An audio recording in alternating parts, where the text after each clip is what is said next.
Welcome friends to another r/AmITheJerk video. If you're out celebrating somebody else's birthday and you get drunk, would that make you the jerk? We've got an awesome story that'll let us be the judge, but first, a story from Concerned Father 256. Am I the jerk for wanting my sons to stop excluding my daughter? My wife and I have 4 children, 3 boys, 26, 25, and 23, and a girl, 20. Some of you might wonder if we kept trying until we had our daughter, and unfortunately, you'd be right. We've always wanted a daughter, and I'll admit that this desire made us less than ideal parents to our boys. We were so fixated on the idea of a daughter that we heavily favored her after she was born, much to the detriment of her brothers. Through therapy and counseling, we now know that we've made them their sister's scapegoat, turning our daughter not only into a spoiled golden child, but also a common enemy for the boys and the bearer of their resentment. Their childhood, I think, made them especially close as brothers, but it only served to highlight just how much they despised us and their sister. By the time we realized our mistakes, it was too late to undo the damage. The eldest 2 already cut us off, and less than 2 years of therapy and counseling did next to nothing for our youngest son. He graduated high school, and we never heard from him too since. We're saddened that the boys couldn't find it in them to see that their sister is also a victim of our failures, but we agree to give them the space to heal at their own pace. This changed when we found out that our oldest is about to be married to his fiance. We didn't even know he got engaged. We had to find out from a distant relative's congratulations post on Facebook.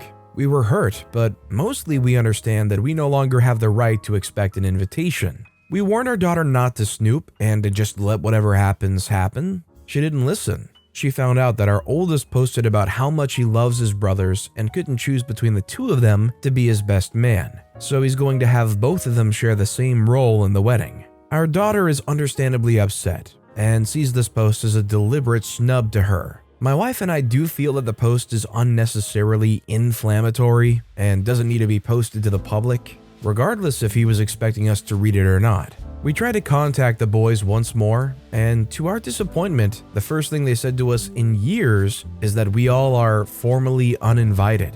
Our daughter hasn't stopped crying since. Their mother and I have accepted our estrangement. It's the consequences of our own actions. But is it so bad for us to want for our daughter what the boys had found in each other? The way we see it, leaving things to fester might do just as much harm as trying to intervene at this point. So, am I the jerk for reaching out to our sons on our daughter's behalf? I think OP is the jerk for one very clear reason. Calling and asking about the wedding by itself isn't something that you would be a jerk for, but you find out that one of your kids is getting married, and you reach out to them, and your only thing is about how your daughter is excluded. Remember, the whole reason they're estranged as it is because of the favoritism for the daughter. So imagine that son getting contact from their parent out of the blue about their wedding, and it's just all about can you and your daughter be invited because especially your daughter feels bad. What do you guys think? Is OP the jerk here? Let me know what you guys think in the comments down below. Our next story is from Resident Gate 4758. Am I the jerk for refusing to get rid of my plush toy when my roommate asked?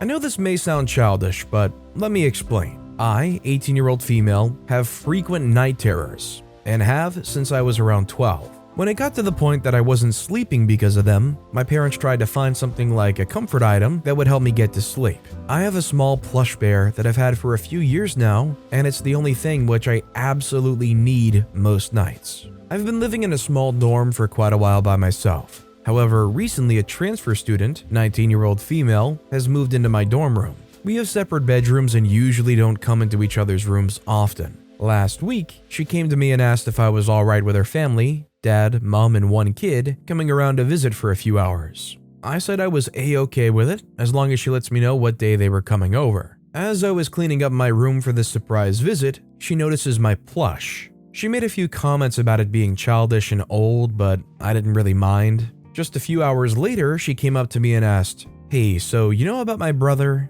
I replied with, "Yes, what about him?" She then asked if I could give him the plush as I didn't need it and it'd be in better hands with him. I tried to calmly explain that it was one of the few things I wouldn't give up easily, as without it, I wouldn't be able to sleep or calm myself if I did have a nightmare. But she kept on with the same points about how I can just get another one, it's not a big deal. I eventually snapped and told her that I wouldn't be giving anything to her brother if she kept up with not listening to my reasoning, before she scoffed and stormed off to her room. Again, I know it sounds childish, and it probably is looking back on it, but am I the jerk for it? To some people, it might just be a stuffed plush, but it's honestly way more than even like an item that you really like of yours. You could probably explain it away with an analogy like, let's say you go to a band's concert and you buy a shirt there that's only from that concert, and then so-and-so comes along saying, hey, can you give that to my brother? It's just a shirt. You wouldn't want to give that up, right? Now imagine that shirt is not only one of your favorite shirts, but is one of the only things that helps you regularly sleep at night. Now do you especially want to give it up? Needless to say, OP is definitely not the jerk.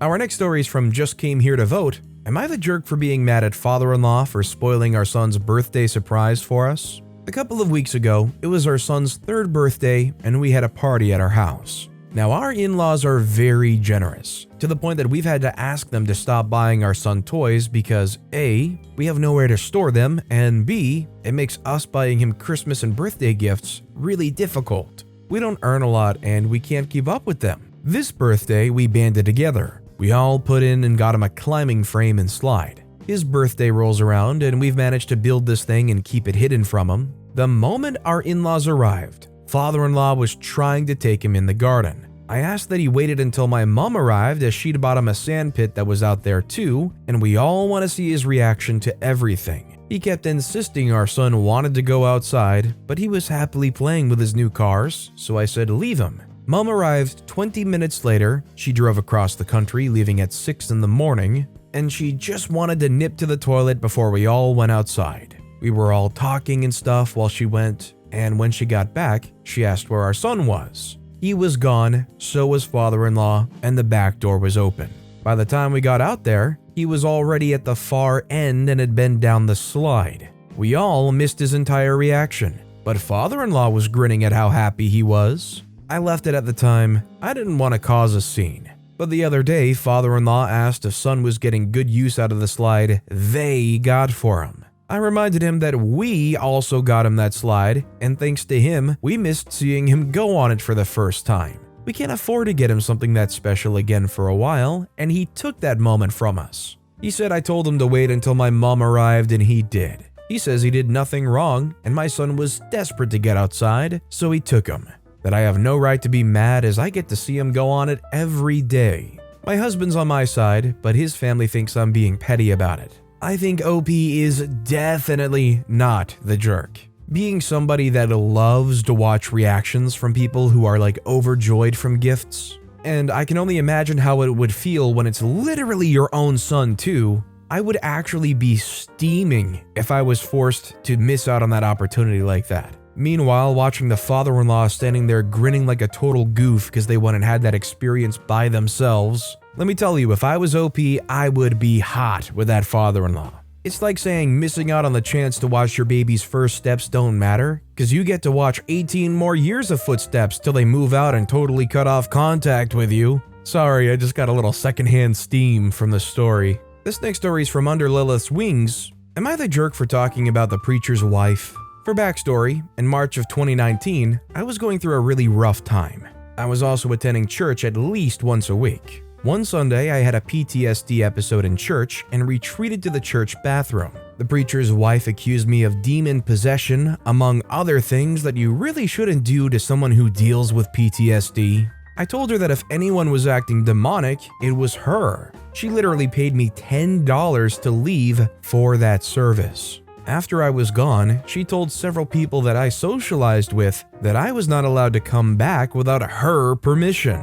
Not the pastor's, her husband, hers. Needless to say, my Sundays have been pretty free these last few years. Here's where I may be a jerk. I've been asked to stop telling this around town. Supposedly it hurts the church, hurts the pastor, hurts the feelings of people that I do still like who still go there, etc. Telling this story is being viewed as me being spiteful and vengeful. If you weren't trying to be a jerk, you would have just called the pastor and explained what happened instead of bad-mouthing the church. I think OP's definitely not the jerk, and just one experience alone like that is so damaging that it's literally bad enough that they're begging you to stop talking about it, because it reveals in that one experience alone how awful these people are and how dumb they are. PTSD being described as demonic possession. Even if she truly believed that, wouldn't the right thing be to have some kind of like prayer session? I don't know, exorcism? No, let's just exile them and not invite them back.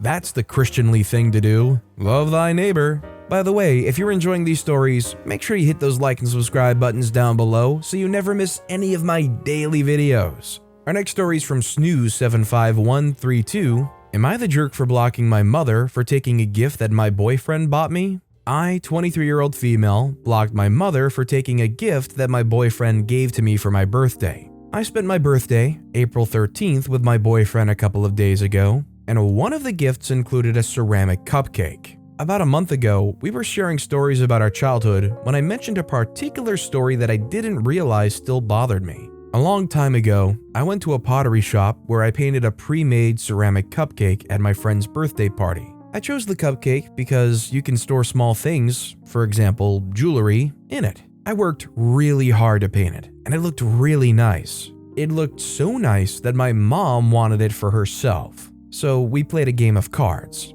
If my mom won, she got to keep the cupcake. If I won, I got McDonald's. Unfortunately, I lost. A year later, I talked to my mom about how I wished I didn't bet the cupcake, and she offered to play another round of cards. In the end, I won, but she refused to give the cupcake back. This resulted in an argument, but with me being a child, I couldn't really do anything about it. Fast forward to a month ago, I brought this up to my boyfriend while joking around. However, he said that I seemed really passionate about it when I was explaining it. So he tried to find something that matched my description, and considering that he's never seen it, I would say that he was pretty spot on. I really appreciated the gift because it showed how attentive and caring my boyfriend was. As such, I kept the cupcake on my desk, so that when I'm studying for my final exams, I could look at it and be reminded of positive thoughts only. My mom came today, April 16th, to celebrate my belated birthday. When she entered my room, her eyes immediately went to the cupcake on my desk. So I explained to her the story behind it. She laughed and said, "Wouldn't it look nice if I had both?" I laughed with her, but deep down, I was annoyed. Throughout the night, she kept making side comments about the cupcake, but I mostly brushed them off. When she had finally left my place, I entered my room to see that the cupcake was missing. I called her repeatedly until she finally picked up. At first, she said she didn't know where it was before finally admitting that she put it in her purse. She claimed that she wanted to take a picture of the two cupcakes together. I was so upset that I immediately hung up. My mom lives about 2 hours away, and it would have been hard to get there without a car. This made me feel teary-eyed, and eventually I started crying. Between this and final exams, I felt very overwhelmed. I sent her a text message basically saying how upset I was, and she apologized, but I was still upset. I told her, "Don't call or text me. Send me an email if it's an emergency," and blocked her phone number. However, after thinking about it, I'm starting to feel bad. Am I just overreacting? Am I the jerk?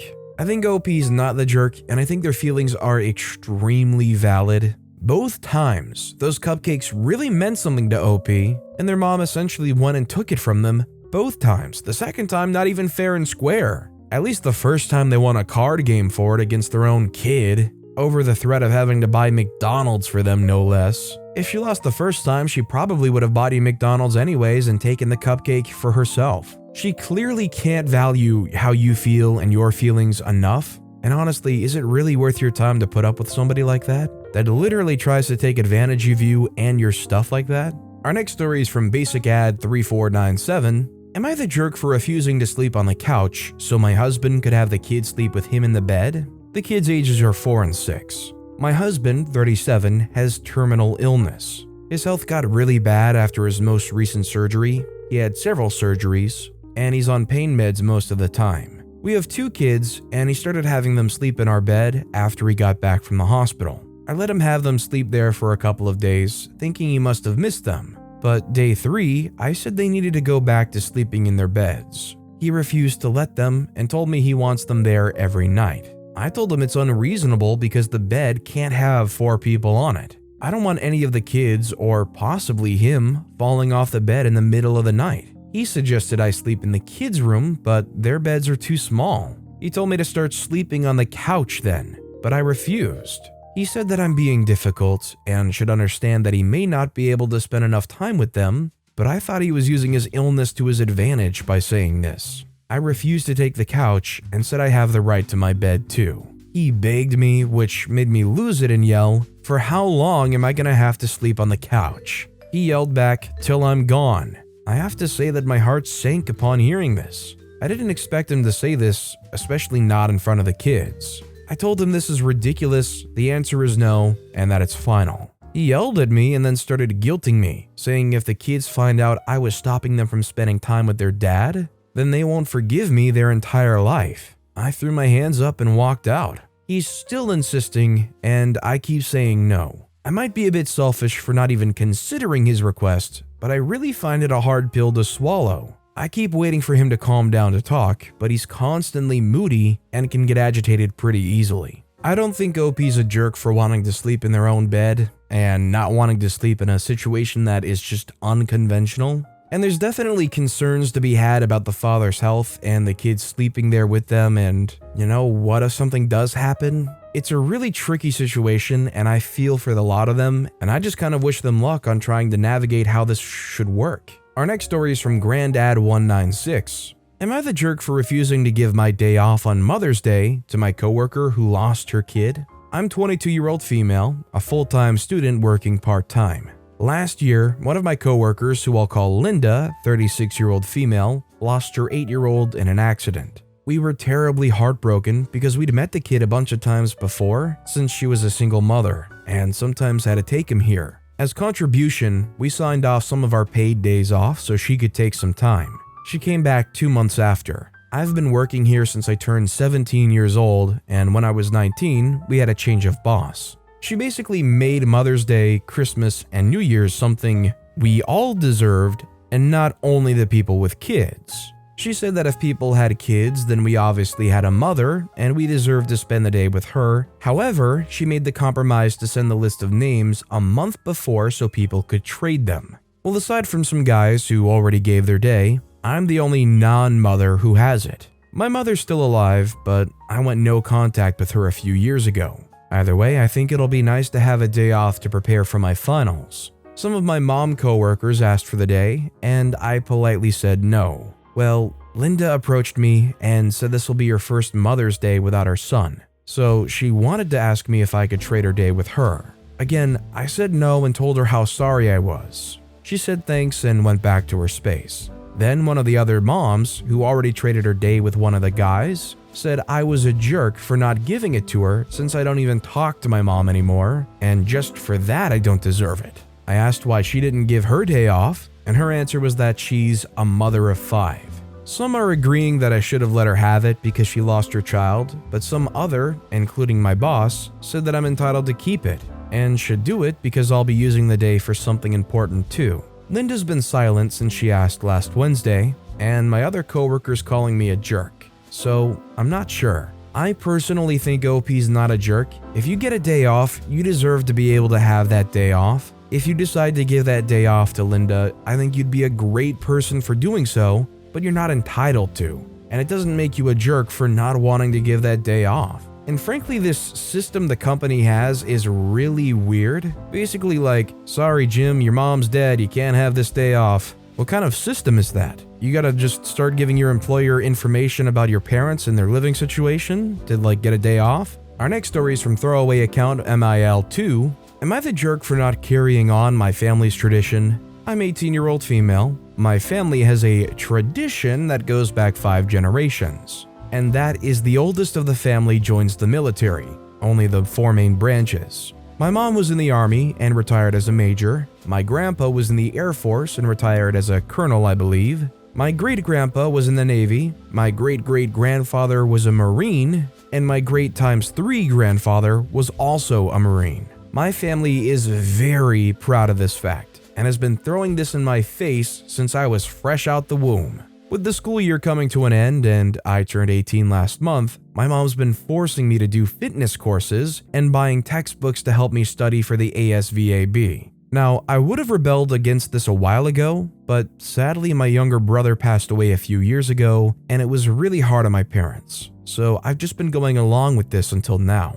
Last week, I overheard my mom talking on the phone to a recruiter talking about my options for possibly becoming an officer. I guess the realization finally hit. I told my mom I'm not joining a few days ago, and a huge fight happened. But I basically wasted her time, and she called me a disappointment. But I think I have a right to choose. Honestly, some traditions aren't meant to last, and frankly, this is not a sustainable tradition. When you have a tradition that is going to control the shape and direction of someone's life, it shouldn't be too much of a shock that it's going to get broken. We're only here for one life. Do what makes you happy with your life, and don't let this tradition be what forces you to do something that you're not happy doing. Our next story is from Throwaway Sammy 757. Am I the jerk for telling my fiance to get over himself? I'm engaged to my fiance, Sam, 41, and we're getting married soon. I'll say that he was married before and had a 13-year-old son who passed away 4 years ago.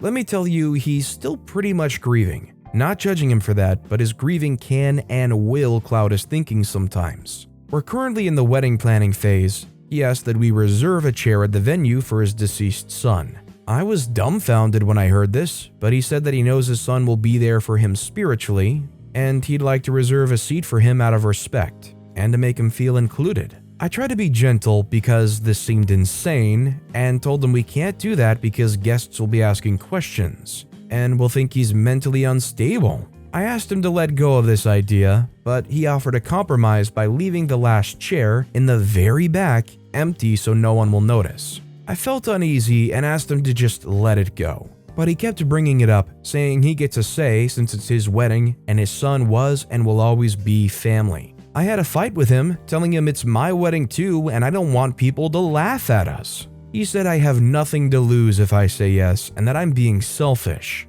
I snapped and told him to get over himself, and he got quiet suddenly and stopped arguing, then shut down completely. I then heard him sob while he was smoking outside and refused to speak to me, didn't even let me sit with him. He's been like this ever since the fight and has been avoiding me. I could have blown this out of proportion, but I thought his request will weird out many guests and make our wedding a laughingstock. I'm sorry, but I think OP is definitely the jerk. While it may be very true that they're still grieving, and maybe this is a decision that they're making because they're still grieving, I don't think it's that weird of a thing to do. And I think if there's anybody that's going to laugh over something like that, they're kind of messed up in the head. First of all, if you go to a wedding and you see an empty chair, who thinks anything of that? Even if they didn't know what the significance was, they would look at it and think, oh, I guess somebody didn't show up. I really just can't understand OP's arguments, and I think it's a touching tribute to their son. I actually think OP's being quite a huge jerk about this one. Like, this might be something that you're not able to take back no matter how much you apologize for it, if you even do. If I was OP's partner in that situation, that moment where OP stood up and snapped at them over this would be replaying in the back of my mind every so often for probably the rest of the time I was with them. What do you guys think? Was the partner reasonable with this request? Was OP being the jerk? Let me know down in the comments. Our next story is from RegularRich9888. Am I the jerk for being upset at my brother and my sister-in-law for their dream wedding opinions? We all come from a very traditional and family-centric culture. Weddings are usually about family in our culture, as if it's a big reunion. The ideal wedding is more than 200 plus guests, and you're frowned down upon if it's less guests, especially if family is excluded.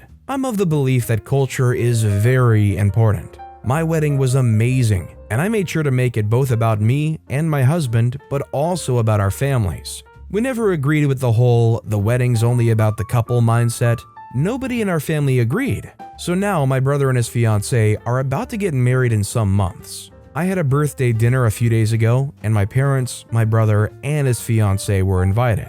On the wedding topic, I asked them their honest opinions on what their dream wedding would look like. My brother asked me if I really wanted his honest opinion, and I said yes, not expecting what I was about to hear. His dream wedding would be to invite everyone in our family on the church so they could attend the ceremony, but they wouldn't want a party or a reception afterwards. And the ideal thing would be to either gather with some friends at home and have some drinks and food, or rent out a small place like a restaurant or tavern for just them and their 10 to 15 closest friends and have dinner or a beer and then just go home. They said that they're not doing that though because they feel basically forced to please family due to our culture, and that it's no point talking about that because if they had their dream wedding, we'd constantly nag them. My parents and I took great offense on those opinions. Opinions that my sister-in-law basically agreed on and said that's her dream wedding too because she can't stand family pressure. We explained to them that that's not a wedding, that's just a night out, and it's ridiculous how young people have so little value for weddings and family nowadays. They said we're being the jerks for being upset because we asked for their honest opinion and they have it. Well, I'm not quite sure what answers OP's looking for, but I'm going to say that they are the jerk, and honestly, the crowd that you're going to get posting this is probably not going to tend to agree with your family traditional culture. Personally, I think if somebody wants to have a wedding, they should be able to have whatever wedding they want, and in that situation, you were asking for their dream wedding, and they told you straight up. You don't have to rip them apart for it, and that does make you a jerk. Our next story is from Unusual Committee 752. Am I the jerk for repurposing my mother-in-law's gift after she gave my daughter a gift card to pierce her ears? Our daughter, who just turned 10, does not yet have her ears pierced. This is extremely unusual in my husband's side of the family, as all the girls tend to get their ears pierced as babies. My mother-in-law and all my sisters-in-law have their ears pierced numerous times, and it seems to be a tradition.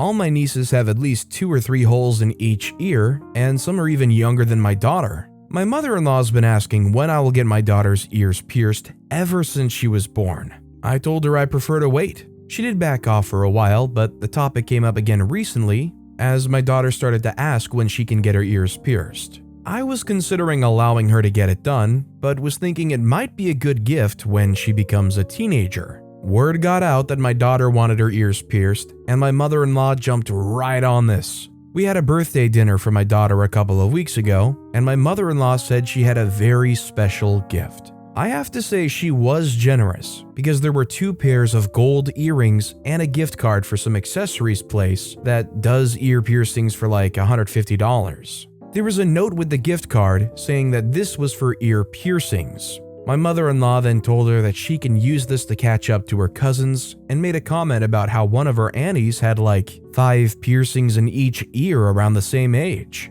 I was very annoyed because it appeared my mother-in-law made the decision that my daughter could get her ears pierced. I told my mother-in-law that $150 is a lot to get your ears pierced, and she said my daughter can either get an expensive set of earrings, but she would really prefer if she gets a few ear piercings, so she has something fun to appreciate with her cousins. This even frustrated me more because I felt my mother-in-law is interfering with something that was not her business. I later told my daughter that I would rather her wait for her to get her ears pierced. She was disappointed, but I said we'll store away the earrings for later, and we could use the voucher to buy some necklaces and bangles, as well as some gifts to give to friends when we attend other parties. Well, my mother-in-law visited us yesterday. She asked daughter if she had used her gift to get her ears pierced yet, and my daughter showed she hadn't, and told how we ended up spending the gift card. I could hear my daughter tell my mother-in-law from the next room that she would like to get a few ear piercings, but I wouldn't allow.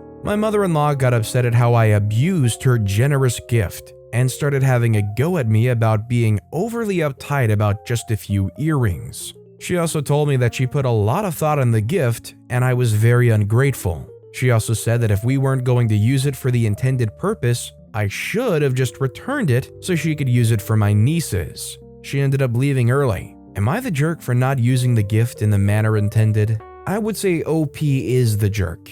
Are you the jerk for not getting your daughter's ears pierced when that was the intention? I don't think so, but it is a jerk move to be told these earrings and this $150 was spent for this purpose, then to take it and go spend it on necklaces and bangles, and basically later on tell the mother-in-law to their face that they just went on a shopping spree with it instead. I'm kind of curious what you guys think. How old should somebody be before they're able to pierce their ears? Let me know what you guys think in the comments. If a 5-year-old really wants to, is that okay? Or is it kind of weird? If a 10-year-old wants to, is that okay? I'd like to know what you guys think. And our final story of the day is by Thin Melina. Am I the jerk for getting drunk on my husband's birthday? He wants to go to a previously decided casual, like fast food casual, restaurant. It's a couple hours before, and I'm drunk. By the way, it's just us. It's not like we're meeting people. He says he doesn't want to go with me like this and that I ruined his birthday. Like literally no one would notice because it's freaking Panda Express, and why does it matter?